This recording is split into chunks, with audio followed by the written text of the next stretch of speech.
อรุณสวัสดิ์เช้าวันใหม่บรรยากาศยามเช้าณท้องทุ่งพุทธสถานวัดโป่งชัยตำบลบ้านสาอำเภอเจ้าห่มจังหวัดลำปางเช้าวันนี้อากาศดีๆหลังจากฝนตกผ่านไปเมื่อคืนนี้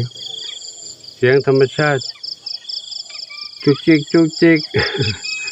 เสียงนกเสียงเขียดเสียงธรรมชาติบรรเลงเพลงฟังแล้วเพลินใจดวงอาทิตย์ส่องขึ้นสู่ขอบฟ้าสว่างไสวมีเมฆหมอกบังทำให้ดูแล้วร่มรื่นร่มเย็น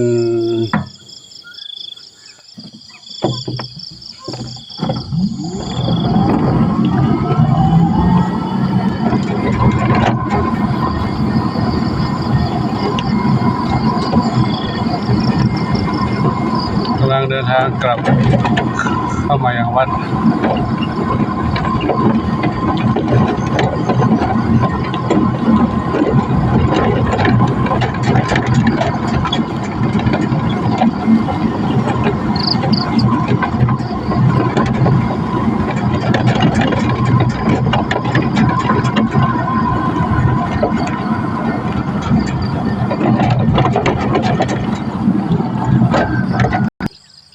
เห็นนกอะไรตัวใหญ่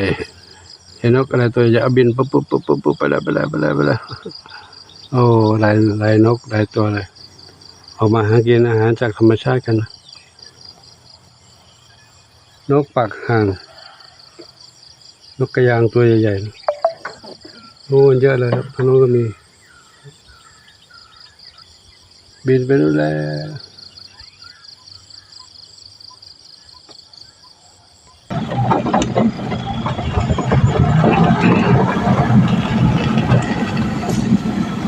กลับเข้ามาในวัดแล้วน้องแมวน้องไก่รออยู่ไหมฝนตกหลับกันสบายนะเนาะฝนตกคงจะหลับกันสบายเมียใครมารับหลวงปู่ใครมารับหลวงปู่สีลูกสีลูกสี่อันนี้ใครเนี่ยพี่ดำหนวดแพนด้าดำหนวด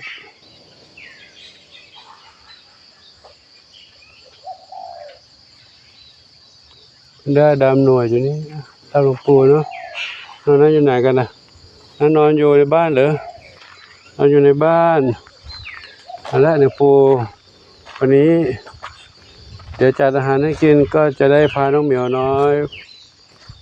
ไปทำหมันตัวสุขภาพกันเนาะวันนี้พาไป4 เหมียวแต่จะทำแค่2 เหมียวอีก2 เหมียวไปตัวสุขภาพติดเผื่อไปเพื่อว่าตัวไหนทำไม่ได้ก็จะได้สลับเอาตัวนี้ทำจะได้ไม่เป็นการเสียเวลาในการเดินทางส้มขาวเล็กส้มอ่อนแพนด้าเทาขาวใหญ่อยู่นี่เทาขาวใหญ่อยู่นี่ไปดูทางนี้สิทางนี้มีใครในบ้านมีใครนวรัตน์จินตลานอนอยู่ในนี้เนาะนวรัตน์จินตลาจามจุลีนอนอยู่ในนี้กัน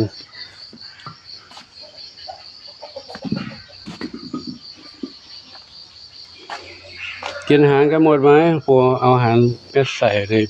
ภาชนะให้เขากินก่อนออกไปบิณฑบาตอันนี้ใครใครนอนอยู่นี่ไม่ตื่นเนี่ย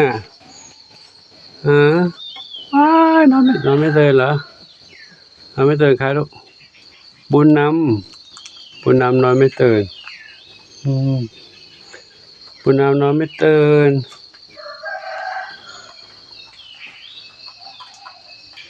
คู่นี้ก็นอนไม่ตื่นใครเนี่ยหนุ่มหล่อดำขาวกับทัพทวีนอนด้วยกันเอาคู่นี้คู่ซีกันเหรอลูกคู่ซีเหรอเอาอายแล้วแค่แล้วกอไก่เป็นไงบ้างกอไก่ฝนตกหากินอาหารจากธรรมชาติกันเนาะหากินอาหารจากธรรมชาติกัน เข้ามาในบ้านเจอน้องเหมียวใครเอ่ยตรงนี้หลวงปู่ทักผ่านๆก่อนเนาะเพราะเดี๋ยวมีเวลาน้อยจะเตรียมน้องเหมียวไปหาหมอเลยเนาะก็ทักผ่านๆไปก่อนครับผ่านๆไปก่อนโอ้ยไม่ได้เลขชื่อเนาะจะมาน้อยแมงแรงแมงเม่าลงปีกแมงเม่าเต็มเลยเอาบุญชัยนอนในกระบะทรายเลยลูกทำอะไรนะห้องน้ำในกระบะทรายน้องปุ๋ยฝ้ายปุ๋ยฝ้ายกับน้ำเพชรปุ๋ยฝ้ายเจอน้ำเพชรเข้าห้องน้ำอีกแล้วโอ้เข้าห้องน้ำบ่อยน้ำเพชรปุ๋ยฝ้ายนอนอยู่นี่ปุ๋ยฝ้ายนอนอยู่มุมนี้ปุ๋ยฝ้ายน้องปุ๋ยฝ้าย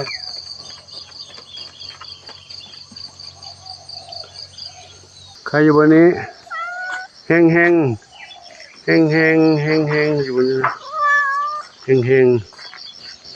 ชวนฝันใหญ่หนึ่งมีสุขหนึ่งเดียวมีสุขสุพรรณษาส้มอ่อนส้มขาวใหญ่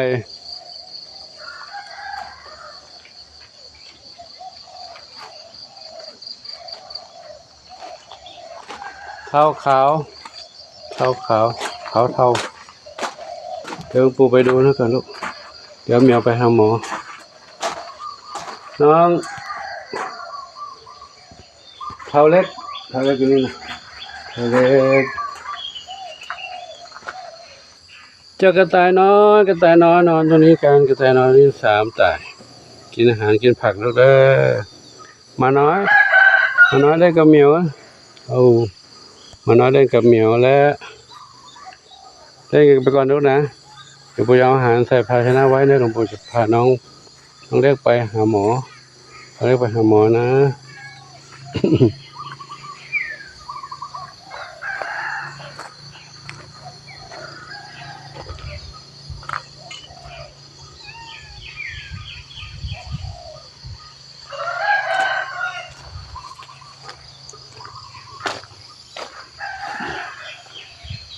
จะมาน้อยเล่นอะไรกันนะมาเล่นสนละมาน้อยเล่นกับกระต่ายแล้วมุดหากระต่ายน้อยเหรอ วิ่งไปวิ่งมากั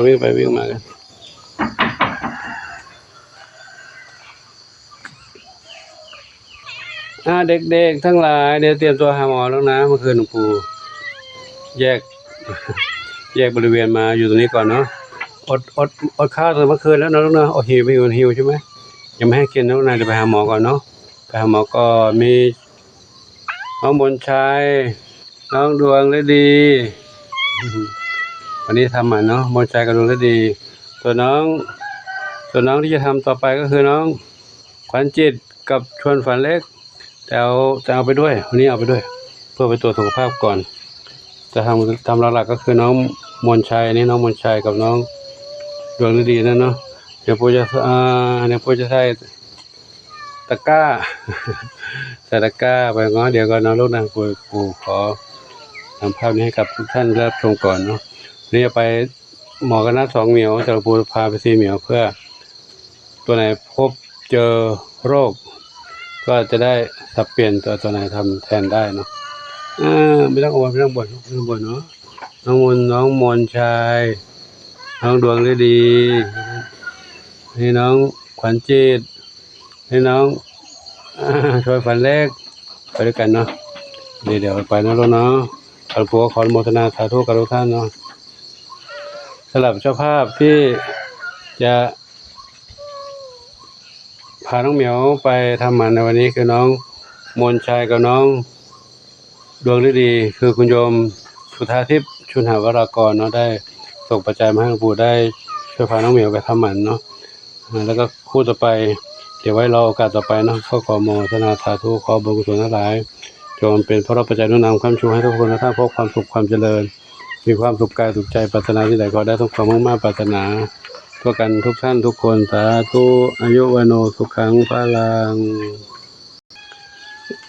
ตัวขอยุติคลิปไว้เท่านี้กันเนาะขอโมทนาสาธุแล้วพบกันใหม่คลิปต่อไปช่วยได้มีสุขสาธุเจ้า